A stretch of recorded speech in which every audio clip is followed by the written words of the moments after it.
Dag sê maat, vandag gesels ons weer oor visuele persepsie.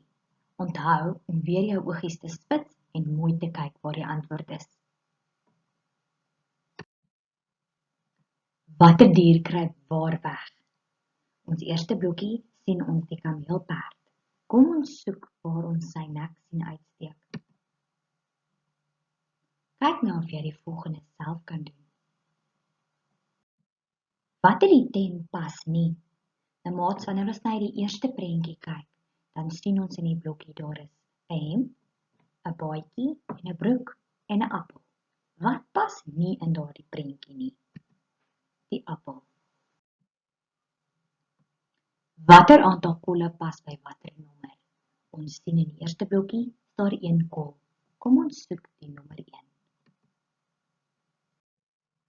Watter prentjies het dieselfde vorm?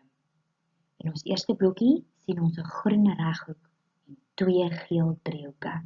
Kom ons soek waar ons dieselfde kan sien.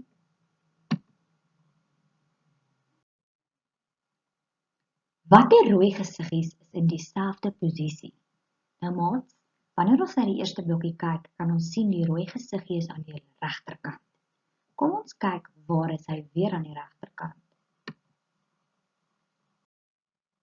Watter aantal sirkels pas by mekaar?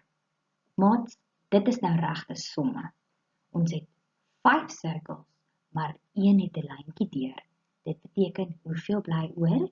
1, 2, 3, 4. Kom ons soek die blokkie met 4 kolle.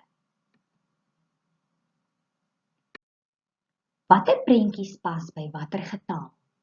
Ons sien 1, 2, 3, 4, 5 blommetjies.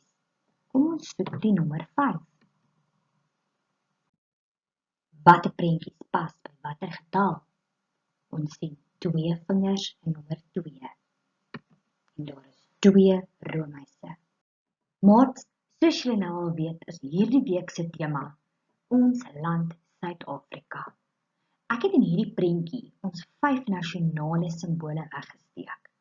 Kom ons kyk soos ons hulle vind wat ons hulle benoem. Die bloukraanvoël, die springbok, die koningsprotea, die galjoen, die geelhoutboom. Wel gedaan, maats, tot ons weer gesels. Totsiens.